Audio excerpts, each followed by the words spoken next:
Hello student, welcome to MT study. Video को like करें, channel पर फर्स्ट टाइम विजिट कर रहे हैं तो चैनल को सब्सक्राइब करें और बेल आइकन दबाना ना भूलें, जिससे कि वीडियो की नोटिफिकेशन समय समय पर मिलती है। Hello students, welcome back to MT study classes. आज हम लोग क्लास 10th गणित 2023 मॉडल पेपर सॉल्व करने वाले हैं। 822 जेड सीरीज है। इस वीडियो में हम लोग कंप्लीट पेपर सॉल्व करने वाले हैं। इससे आपको पता चलेगा पेपर किस पैटर्न से आता है और कैसे फुल मार्क्स मिल सकते हैं। 70 आउट ऑफ 70 मार्क्स हम लोग इसमें इंक्रीज पाने वाले हैं। इसमें कुछ इंस्ट्रक्शन दिए गए हैं तो आप लोग इसको पढ़ लीजिएगा अच्छे से। आपको 3 घंटे 15 मिनट पेपर पढ़ने के लिए दिया जाता है। 70 नंबर का पूर्णांक होता है। आइए हम लोग पहले ऑब्जेक्टिव क्वेश्चंस को करते हैं। यहाँ पर दिया गया है द्विघात समीकरण 3x² - 6x + 4 = 0 का विभेदकर होगा, तो इसको हम यहीं सॉल्व कर देते हैं। देखिए यहाँ पर डिस्क्रिमिनेंट यानी विभेदकर d = b² - 4 = 0 कर देते हैं हम। तो d की वैल्यू, यहाँ पर b की वैल्यू क्या है -6, तो -6 का होल स्क्वायर कर दीजिए। -4 × a की वैल्यू आपकी 3 है और c की वैल्यू 4 है, तो 4 कर दीजिए। 6 6 = 36 -4 3 = 12 12 4 = 48 हो जाएगा। यानी इसकी वैल्यू हो जाएगी 8 से 6 माइनस करोगे 2, 4 से 3 माइनस करोगे 1, -12 is perfect answer. D perfect answer हो जाएगा। नेक्स्ट क्वेश्चन है आपका 3x + 2y = 6 = 0। यहाँ पर y = 0 का हल क्या होगा? यहाँ पर y की वैल्यू आप इस इक्वेशन में पुट कर दीजिए, बस आपका आंसर आ जाएगा। तो यहाँ से हम y = 0 का हल निकालते हैं। 3x, तो 3x + 2y की वैल्यू 0 रखेंगे। 0 = 6। यहाँ पर 3x = 6 हो जाएगा। x बराबर हो जाएगा 6/3, यानी 3 एकम 3, 3 दूनी 6। x की वैल्यू कितनी आ गई? 2। x की वैल्यू 2, यानी 2, 0 एज परफेक्ट एक्शन। इस तरह से अब हम लोग तीसरा क्वेश्चन सॉल्व करने वाले हैं। तीसरा क्वेश्चन है आपका, तीसरा क्वेश्चन है यदि बिंदुओं a -4, 2 b 5, 6 को जोड़ने वाले रेखाखंड का मध्य बिंदु a/8, 4 है, तो a का मान ज्ञात करना है आपको। यहाँ पर कैसे वैल्यू निकालोगे आप? इसमें हम क्या करेंगे, आइए शीट पर देखते हैं। यहाँ पर ये हमारा कोई सेगमेंट है। a पॉइंट b पॉइंट दिया गया है। पहला पॉइंट आपका -4, 2 है और b पॉइंट आपका दिया गया है 5, 6 और इसका मिड पॉइंट है a/8, 4। तो मिड पॉइंट थ्योरम यहाँ पर यूज करके a की वैल्यू निकाल सकते हैं आप। ये हमारा x1 y1 हो जाएगा, ax2 y2 हो जाएगा, axy हो जाएगा। देन हम लोग क्या करेंगे, पहले मिड पॉइंट थ्योरम लगाएंगे। मध्य बिंदु का जो आपका थ्योरम मध्य बिंदु का फार्मूला होता है वो x1 + x2/2, y1 + y2/2 होता है। अब यहाँ पर x1 y1 कितना है? a/8, 4 और यहाँ पर = x1 + x2, यानी x1 x2 -4 + 5/2, y1 y2 यानी 2 + 6/2 हो जाएगा यहाँ पर, यानी a/8, 4। देन यहाँ पर -4 + 5 यानी कि हो जाएगा 1/2, 6 to 8/2। अब यहाँ पर इसका कंपेयर करा लेते हैं, तो यहाँ से a/8 = कितना हो जाएगा? 1/2। इसका कंपेयर कराने की जरूरत नहीं, क्योंकि मुझे a की वैल्यू सिर्फ चाहिए। क्रॉस मल्टीप्लाई करा दीजिए। a को 2 से कराएंगे तो 2a, 8 1 = 8। a की वैल्यू हो जाएगी 8/2, 2 1 = 2, 2 4 = 8। यानी a की वैल्यू आ जाएगी आपकी कितनी? 4 इज परफेक्ट आंसर। देखिए 4 है कहीं ऑप्शन में, ये b option is perfect. Third question है आपका, यदि AB 6√3 है, AC कितना है? 12 centimetre, BC 6 centimetre, angle B की वैल्यू निकालनी है। तो इसको भी हम लोग शीट पर ही करते हैं। इसका आंसर हो जाएगा आपका इस तरह से। देखिए एक आप ट्रायंगल बना लीजिए। इस तरह से एक ट्रायंगल आप बना लीजिए जिसमें बताया गया कि एंगल BC कितना दिया गया है? 6 सेंटीमीटर। तो ये हमारी लाइन ABC, जहाँ पर BC आपकी कितनी है? 6 सेंटीमीटर है और AC आपकी 12 है। AB कितनी है? 6√3 है। तो यहाँ से एंगल B की वैल्यू आपको निकालनी है। तो एंगल B की वैल्यू निकालने के लिए पहले हम लोग क्या करेंगे, यहाँ पर इसको प्रूव कर लेते हैं कि क्या ये राइट एंगल थ्योरम है, मतलब ये राइट एंगल ट्रायंगल है या नहीं है। तो यहाँ पर हम पाइथागोरस थ्योरम यूज करते हैं। According to Pythagoras theorem, Pythagoras theorem क्या कहता है? आप हाइपोटेन्यूज का स्क्वायर अगर करेंगे तो परपेंडिकुलर स्क्वायर प्लस बेस का स्क्वायर जो का सम होगा इक्वल हो जाएगा। हाइपोटेन्यूज का स्क्वायर 12 का स्क्वायर, परपेंडिकुलर का स्क्वायर कितना है? 6√3 का होल स्क्वायर प्लस बेस का 6 का होल स्क्वायर। अब इसको और सॉल्व करोगे तो 144 = 6 6 = 36 और इंटू 3 + 6 6 = 36 हो जाएगा। इसको और सॉल्व करेंगे आप तो 3 6 = 18, 3 3 = 9 1 10 + 36, यानी 144 = 144 दोनों इक्वल आ रहा है। तो हम कह सकते हैं कि जो एंगल बी होगा यहाँ पर और राइट एंगल होगा, यानी 90 डिग्री का होगा। यानी ऑप्शन इसमें हो जाएगा आपका एज परफेक्ट ऑप्शन हो जाएगा। नेक्स्ट क्वेश्चन आपका फिफ्थ है।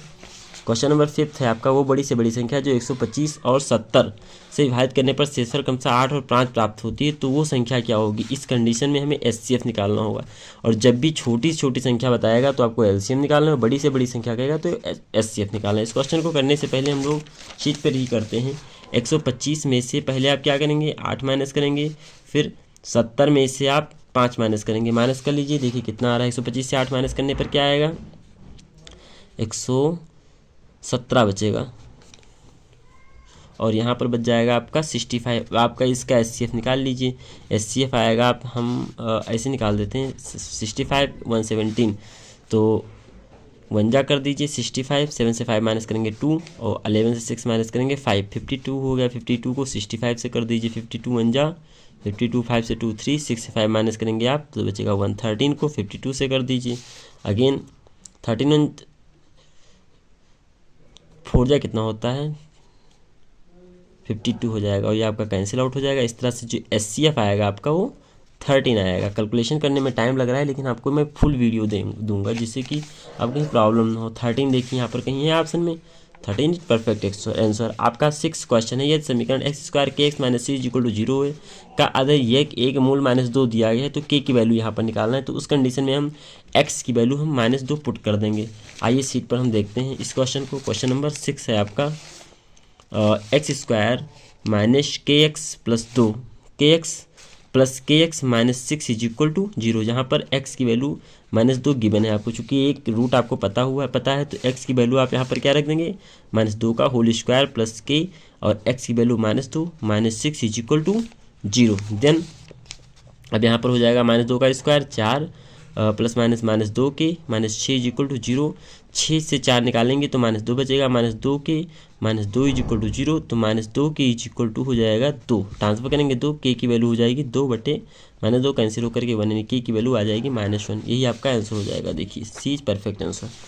जो क्वेश्चन नंबर 6 उसका सी सही होगा। अब आते हैं 7th नंबर पर। यह चतुर्भुज के विकर्ण की लंबाई 12 सेंटीमीटर और 16 सेंटीमीटर। इस चतुर्भुज की भुजा की लंबाई क्या होगी, इसको भी हम लोग शीट पर ही करते हैं। क्वेश्चन नंबर 7 को यहाँ पर एक समचतुर्भुज है, समचतुर्भुज जिसकी भुजाएं क्या होती हैं, बराबर होती हैं, ABCD।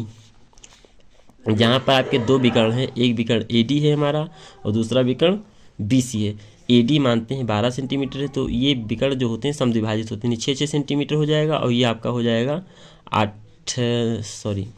जो AC है ये 12 है तो 6 हो जाएगा, और ये 16 है तो 8 हो जाएगा। अब आपको निकालना है कि इसकी एक भुजा की लंबाई बताइए। भुजा की लंबाई निकालने के लिए यहाँ पर भी ये 90 डिग्री का एंगल बनाता है, तो यहाँ पर आप पाइथागोरस यूज कर सकते हैं।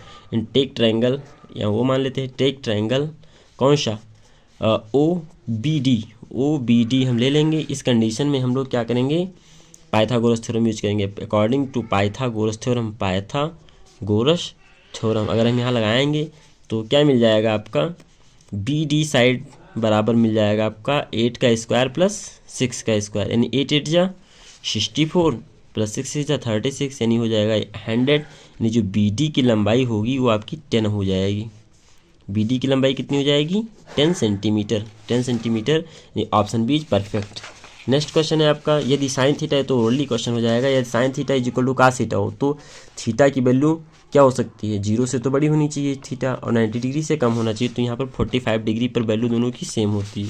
B option is correct. संख्या 144 के अभाज्य गुणनखंडों को घातों के योगफल का क्या होगा, तो इसको हम यहीं करके दिखाते हैं शीट पर। क्वेश्चन नंबर 9 यहाँ पर आप देख सकते हैं। 144 का पहले आप गुणनखंड निकालेंगे इस तरह से सिंपल तरीके से। 2 7 जा 14, 2 2 जा 4, 2 3 जा 6, 2 6 जा 12, 2 1 जा 2, 2 8 जा 16। यहाँ पर 2 9 जा 18, 2 9 जा 18, 3 3 जा 9 और 3 1 जा 3, तो 2 की पावर कितनी हुई, 1 2 3 4, 2 की पावर 4 इंटू 3 की पावर 2। अब पूछा है घातों का योगफल क्या होगा, तो घात 4 और 4 2, ये घात कितनी हो जाएगी टोटल 6, तो यहाँ पर C is perfect answer. Question number आपका 11 है। यहाँ पर 11 साइन 15 डिग्री और कॉस 75 डिग्री की वैल्यू क्या होगी, तो यहाँ पर आप फार्मूला लगा सकते हैं। Sine 90 minus theta is equal to क्या होता है, कॉस थीटा के इक्वल होता है, तो हम कह सकते हैं साइन 90 माइनस थीटा यानी sine 90 minus 75 degree upon cos 75 degree. Then यहाँ पर ये हो जाएगा आपका, ये आपका कितना हो जाएगा, कॉस 75 डिग्री अपॉन यहाँ पर cos 75 डिग्री कैंसिल आउट होकर के 1 आंसर हो जाएगा, यानी option A is perfect. Next answer आपका निम्नलिखित सारणी का माध्य निकालना है यहाँ पर। तो माध्य निकालने के लिए पहले हम क्या करेंगे, इसको हम लोग वर्गांतराल के रूप में सेट कर लेंगे। यहाँ से हम लोग एफ आई एक्स आई निकाल लेंगे, पहले एक्स आई निकालेंगे फिर एफ आई एक्स आई निकाल लेंगे। 0, 10 0/10 यहाँ पर मैं इसको सॉल्व कर लिया हूँ, पहले ही देख लीजिए आप लोग इस क्वेश्चन को। वर्ग अंतराल मैंने यहाँ लिख दिया। इसका माध्य निकालना है एफ आई एक्स आई, फिर यहाँ पर हम निकालेंगे F I X I. X I आप कैसे निकालेंगे, इन दोनों को आप ऐड करिए, upper limit plus lower limit. 0, 10 10 10 का हाफ 5 10 10 20 30 30 का हाफ 15, इस तरह से हम लोग इसको करते चले जाएंगे। एक्स आई निकल आएगा, एक्स आई का जो कॉमन डिफरेंस होता है वो सेम ही होता है। अब आप एफ आई एक्स आई निकाल लेते हैं, हम सिंपल तरीके से निकाल रहे हैं यहाँ पर। तो 5 5 जा 25, इसका मल्टीप्लाई 90, 25 5 जा 125, 35 3 जा 185, 45 1 जा 45। इसको मैंने पहले इसलिए कर लिया है टिक चाक टाइम बच सके और वीडियो थोड़ा शार्ट हो सके। देन यहाँ पर इसको हम F I X I sigma F I X I अगर हम ऐड करते हैं तो 390 हो जाएगा, और सेम अगर सिग्मा एफ आई ऐड करते हैं तो हो जाएगा आपका 20 के बराबर हो जाएगा, सिग्मा एफ आई 20 हो जाएगा। अब यहाँ पर फार्मूला आपका होता है sigma F I X I upon sigma F I X bar बराबर sigma F I X I upon sigma F I. यहाँ पर sigma F I X I 390 है और ये 20 है, इसको कट करेंगे तो 19.5 आंसर हो जाएगा आपका, जो कि ऑप्शन है आपका 19.5। इसमें डी ऑप्शन इज परफेक्ट। इसके बाद हम नेक्स्ट क्वेश्चन करने वाले हैं 13 में दिया गया है 3 cot theta is equal to 4। तो कॉसेक थीटा की वैल्यू आपको निकालनी है। cot थीटा, अब यहाँ से हम पहले इसको थोड़ा सॉल्व करते हैं, पेपर में सॉल्व कर लेते हैं। 3 cot थीटा, तो यहाँ cot theta is equal to हो जाएगा 4/3। अब यहाँ पर ये किसका कौन कौन सी साइन दी गई है, लंब बटे आधार, ये क्या है लंब और ये आधार है। और कॉसेक थीटा निकालने के लिए आपको क्या चाहिए, कॉसेक थीटा आपको निकालने के लिए कर्ण बटे लंब चाहिए। तो यहाँ से आपको कर्ण निकालना होगा। कर्ण कैसे निकालोगे, पहले आप एक ट्रायंगल ड्रा करेंगे, राइट एंगल ट्रायंगल ड्रा करेंगे। यहाँ पर लंब दिया गया है 4 और आधार कितना दिया गया है 3, कर्ण निकालना है। तो कर्ण बराबर क्या हो जाएगा, कर्ण बराबर होगा 4 का स्क्वायर प्लस 3 का स्क्वायर यानी 16 + 9 इज इक्वल 25, यानी आपका आंसर हो जाएगा 5 हो जाएगा, यानी आ गया 5। यानी आपका कॉसेक थीटा बराबर क्या होगा 5 बटे और लंब कितना है 3, तो 5/4 आपका परफेक्ट आंसर हो जाएगा। D is perfect answer. Next question है आपका, यदि 2 गोलों के आयतनों का अनुपात 27:64 है तो उनके पृष्ठीय क्षेत्रफल का अनुपात क्या होगा। यदि 2 गोलीय, इसको हम सीट पे ही करेंगे, आप लोग इसको देख लीजिएगा अच्छे से। जैसे हमारे पास 2 गोला है, गोले का आयतन क्या होता है, क्वेश्चन देखते रहिए आप लोग। गोले का आयतन क्या होता है, गोले का आयतन, गोले इसमें 2 गोला है तो प्रथम गोले का आयतन कितना हो जाएगा, प्रथम गोले का आयतन इज इक्वल टू हो जाएगा आपका प्रथम गोले का आयतन 27 और द्वितीय गोले का आयतन आपका हो जाएगा 64। अब यहाँ पर हम लोग प्रथम गोले का आयतन क्या होता है 4/3 πr³, इसको r1 नाम दे दो। दूसरे का 4/3 πr³, 27/64, ये 4 3 पाई कट जाएगा और यहाँ पर r³ है, यहाँ r1² है। अब यहाँ से r³ और r1³ और r2³ की वैल्यू आ गई 27/64। इसको हम सॉल्व करेंगे, r की वैल्यू निकालेंगे, r1/r2 हो जाएगा 3 3 9 27, 4 4 16 64 यानी 3/4, यानी r1/r2 का जो रेशियो होगा 3:4 हो जाएगा। देन आपको निकालना क्या है, यहाँ पर निकालना है आपको पृष्ठीय क्षेत्रफल। तो पृष्ठीय क्षेत्रफल का फार्मूला होता है 4πr1² अपॉन 4πr2²। ये पृष्ठीय क्षेत्र का अनुपात निकालने जा रहे हैं, पृष्ठीय क्षेत्रफल का अनुपात। तो ये हो जाएगा कितना होगा, ये आपको बताना है। तो 4π से 4π यहाँ कैंसिल आउट हो जाएगा। r1 का स्क्वायर आपने यहाँ निकाला है 3 और r2 की वैल्यू कितनी निकाली है 4, तो यहाँ वैल्यू रख दो, यानी r1 3 का स्क्वायर अपॉन 4 का स्क्वायर, यानी 3 3 जा 9 और 4 4 जा 16, यानी 9:16 परफेक्ट आंसर होगा। इसमें देखिए ऑप्शन में है कहीं 9:16, ये परफेक्ट आंसर। नेक्स्ट क्वेश्चन है आपका क्वेश्चन नंबर 15 में, यदि कुछ परीक्षणों के बहुलक तथा माध्य क्रमशः 45 तथा 27 दिया गया है तो मध्यिका निकाले। तो इसका फार्मूला होता है 3 माध्यक इज इक्वल टू बहुलक प्लस 2 माध्य। इस कंडीशन में हम लोग यहाँ पर जो दिया गया वो लगा देंगे। माध्यक आपको माध्यक पता करना है, यानी माध्यक को ही मध्यिका कहते हैं, माध्यक को माध्यक ही रहने दीजिए। 3 को भी हम ट्रांसफर करेंगे, डिवाइड में चला जाएगा। बहुलक दिया गया है 47 और यहाँ पर माध्य दिया गया है 2 × 27 और ये जब 3 आएगा तो डिवाइड में चला जाएगा, पूरे का डिवाइड होगा। देन माध्यक की वैल्यू आ जाएगी आपकी 45 और 27 2 कितना हो जाएगा 54 हो जाएगा बाई 3। अब इनको कट कर लेंगे हम लोग तो 549 और 549 99/3 3 3 जा 9 3 3 जा 9, यानी माध्यिका जो आपकी होगी वो 33 आ जाएगी। 33 यहाँ पर be perfect answer. Next question है आपका 16 है आपका क्वेश्चन नंबर 16 क्वेश्चन नंबर है। यदि x² - 2x + 1 = 0 के मूल होंगे, यहाँ पर मूल आपको बताना है। नेक्स्ट क्वेश्चन है आपका x² - 2x + 1 = 0 के मूल क्या होंगे। तो यहाँ पर मूल आप कैसे निकालेंगे, तो इसका ब्रेक कर लेते हैं, फैक्टराइजेशन करते हैं। x² माइनस मल्टीप्लाई करने पर क्या आना चाहिए, 1 आना चाहिए और ऐड करने पर 2 आना चाहिए। तो ऐसा नंबर हमारे पास 1 है। 1 × 1 1 1 जा 1 और 1 + 1 2, तो x + 1 = 0, तो 2 के स्थान पे 1 + 1 लिख सकते हैं। देन ब्रैकेट ओपन करेंगे तो x² 1 का x से मल्टीप्लाई कराओगे -x और इसका आ जाएगा -x + 1 = 0। देन x कॉमन ले लेंगे आप इस टर्म में तो x - 1 और यहाँ -1 कॉमन ले लेंगे तो x - 1 = 0। यहाँ पर आ जाएगा x - 1 और यहाँ पर भी होगा x - 1 = 0। यहाँ आपकी ये आंसर हो जाएगा, यानी x = -1 देन x = +1 हो जाएगा, देन x = +1। चूँकि x - 1 है यहाँ पर जब ट्रांसफर करेंगे तो x की वैल्यू 1 हो जाएगी। इस तरह से आपका 16 का आंसर कंप्लीट होता है। 16 में आपका ये सही हो जाएगा। नेक्स्ट क्वेश्चन 17 करते हैं। 17 में आपका दिया गया है 7 13 20 17 3x का समांतर माध्य 18 है, तो x की वैल्यू यहाँ पर निकालनी है। तो हम लोग नेक्स्ट पार्ट में अब करने वाले हैं इसको, नेक्स्ट शीट में करने वाले हैं। शीट क्वेश्चन नंबर 17 7 3 7 13, तो हम सभी का क्या करते हैं प्लस करते हैं। 7 13 20 + 17 + 3x = इसका समांतर माध्य कितना है 18 के बराबर है। तो यहाँ पर कितनी क्वांटिटी होगी 1 2 3 4 5 से डिवाइड कर देंगे जितनी क्वांटिटी होती है 1 2 3 4 5 और यहाँ से x की वैल्यू आसानी से आप निकाल सकते हैं। अब इसको प्लस कर लीजिए पहले आप। 13 और 7 20 20 20 और 20 40 40 10 50 7 57 57 + 3x/5 = 18। 18 के नीचे 1 मानिए, क्रॉस मल्टीप्लाई करा दीजिए तो 57 + 3x = 18 × 5।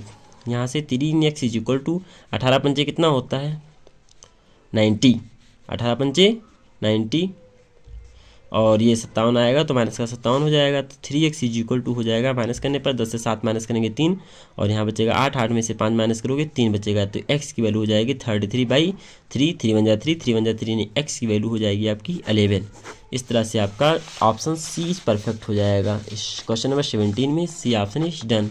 नेक्स्ट क्वेश्चन है आपका, एक समीकरण दिया गया है 3/x। क्वेश्चन नंबर 18 है आपका 3/x - 2x = 2/x। इसका हल करना है तो इसके नीचे हम पहले 1 मान लेते हैं। तो 3/x - 2x डिनोमिनेटर सेम करते हैं 2x × x = 2/x। देन यहाँ पर डिनोमिनेटर सभी जगह सेम हो गया है। अब हम लोग आसानी से x कॉमन ले सकते हैं। तो यहाँ पे 1/x कॉमन ले लेंगे तो बचेगा 3 - 2x² = यहाँ पर 2/x बच जाएगा। देन यहाँ से हम x से x कैंसिल कर सकते हैं तो 3 - 2x² और ये 2 ट्रांसफर करेंगे -2 = 0। यहाँ से हम क्या करेंगे 2x² माइनस कॉमन ले लेते हैं तो 2x² जो प्लस था वो माइनस हो जाएगा, जो माइनस था वो प्लस का टर्म बन जाएगा 2x² और यहाँ पर बन जाएगा 2x² और 3 शीट 2x² ये -3 हो जाएगा +2 हो जाएगा तो 3 से 2 निकालेंगे +1 = 0। देन x² = हो जाएगा -1/2। तो यहाँ से आप x की वैल्यू आ जाएगी आपकी ±1/2, यानी यहाँ पर डी ऑप्शन इज परफेक्ट हो जाएगा। यहाँ पर नेक्स्ट, अगर दो ट्रायंगल हमारे पास है ABC और PQR, अगर ये दो सिमिलर हैं और इनके जो त्रिभुज के जो भुजाएं समान रेशियो में है 4:7 में है, तो इनके त्रिभुज का अनुपात हम निकालेंगे AB², यानी यहाँ पर AB का जो रेशियो होगा वो PQ रेशियो बराबर होगा। देन यहाँ पर AC का जो रेशियो होगा PR के बराबर होगा और BC का जो रेशियो होगा QR के बराबर होगा। तो हम कह सकते हैं कि AB square upon PQ square जो होगा वो area of triangle ABC area of triangle PQR के इक्वल होगा। देन AB स्क्वायर इसकी साइड देगी 4:7 का whole square is equal to हो जाएगा एरिया ऑफ ट्रायंगल ABC और एरिया ऑफ ट्रायंगल PQR। तो हम कह सकते हैं कि 4×16 7×7 49 इज परफेक्ट आंसर हो जाएगा, यानी बी ऑप्शन इज करेक्ट हो जाएगा। नेक्स्ट क्वेश्चन है आपका 20। यदि एक वृत्त का क्षेत्रफल परिमाप समानता संख्यात्मक रूप से समानता तो वृत्त की त्रिज्या क्या होगी। वृत्त का क्षेत्रफल क्या होता है πr स्क्वायर और इसका संख्यात्मक मान और परिमाप अगर सेम है 2πr परिमाप सेम है तो संख्यात्मक वैल्यू क्या हो जाएगी, सॉरी आर त्रिज्या क्या हो जाएगी। तो यहाँ से पाई से पाई कैंसिल, एक आर से एक आर कैंसिल, 2 आ जाएगा, यानी आर की वैल्यू आपकी आ जाएगी 2 is perfect answer. 2 is perfect answer.